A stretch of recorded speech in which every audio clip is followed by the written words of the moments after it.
جب بھی ہم قربانی ترک محبت آئیسار کی بات کرتے ہیں تو ہمارے ذہن میں سب سے پہلا رشتہ جو ابھرتا ہے وہ ماں اور بیٹے کا ہوتا ہے۔ یہ رشتہ دنیا کے تمام رشتوں میں سب سے پاکیزہ، سب سے مضبوط اور سب سے مقدس مانا جاتا ہے۔ ایک ماں کے دل میں اپنے بچے کے لیے جو محبت ہوتی ہے وہ وقت، حالات، غربت، مصیبت، کسی بھی چیز کی پابند نہیں ہوتی۔ لیکن آج ہم جس واقعے پر روشنی ڈالنے جا رہے ہیں وہ اس مقدس رشتے پر سوال اٹھاتا ہے، ایک ایسا واقعہ جس نے صرف ایک گاؤں نہیں بلکہ انسانیت کو جھنجھوڑ کر رکھ دیا۔ یہ کہانی ہے مہاراشٹر کے ضلع جلگاؤں کے ایک چھوٹے سے گاؤں کواٹر کی، جہاں 4 فروری 2019 کو ایک شخص روزمرہ کی طرح جنگل کی طرف نکلا۔ وہ زمین پر نظریں جمائے چل رہا تھا جب اچانک ایک جھاڑی میں اسے کچھ غیر معمولی سا دکھائی دیا۔ قریب جا کر اس نے جو منظر دیکھا اس نے اس کے ایروں تلے زمین کھینچ لی۔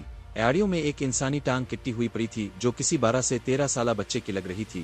فوراً پولیس کو اطلاع دی گئی اور تفتیش شروع ہوئی۔ اس دوران پولیس کو ایک لاپتہ بچے منگیش کی شکایت ملی جس کا تعلق ایک غریب مگر سیدھے سادے خاندان سے تھا۔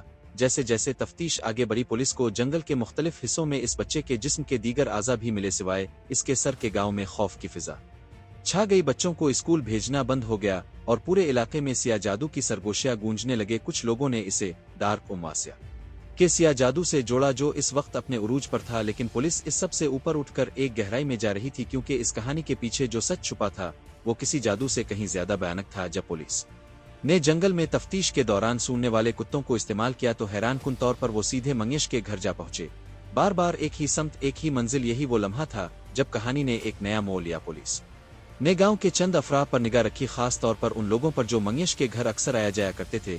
بالآخر جب ایک پڑوسی ہل پٹیل کو پوچھ گچھ کے لیے بلایا گیا تو سچ کی ایک ایسی لہر کھلی جس نے ہر انسان کو اندر سے توڑ کر رکھ دیا۔ پتہ چلا کہ منگیش کی ماں ہل اور راجندر پٹیل کے ساتھ ناجائز تعلقات میں ملوث تھی، اور جب منگیش نے انہیں رنگے ہاتھوں دیکھ لیا تو ان سب نے مل کر اس معصوم بچے کو راستے سے ہٹا دیا، اسے قتل کیا، اس کے جسم کے ٹکڑے کیے اور سیاہ جادو کی آڑ میں جنگل میں بکھیر دیے تاکہ کوئی شک بھی نہ کرے۔ لیکن سچ کو چھپایا جا سکتا ہے، دبایا جا سکتا ہے، مٹایا نہیں جا سکتا۔ پولیس کی محنت، تحقیق اور صبر نے آخرکار ان درندوں کو بے نقاب کر دیا۔ یہ واقعہ صرف ایک قتل کی کہانی نہیں، یہ ایک انتباہ ہے کہ انسان اگر اپنی ہوس، اپنی کمزوریوں اور خود غرضی کا غلام بن جائے تو وہ ماں، بیٹا، خاندان کچھ بھی نہیں دیکھتا، اور جب مقدس رشتوں کی بنیاد ہل جائے تو انسانیت کی عماد زمین بوس ہونے میں دیر نہیں لگاتی۔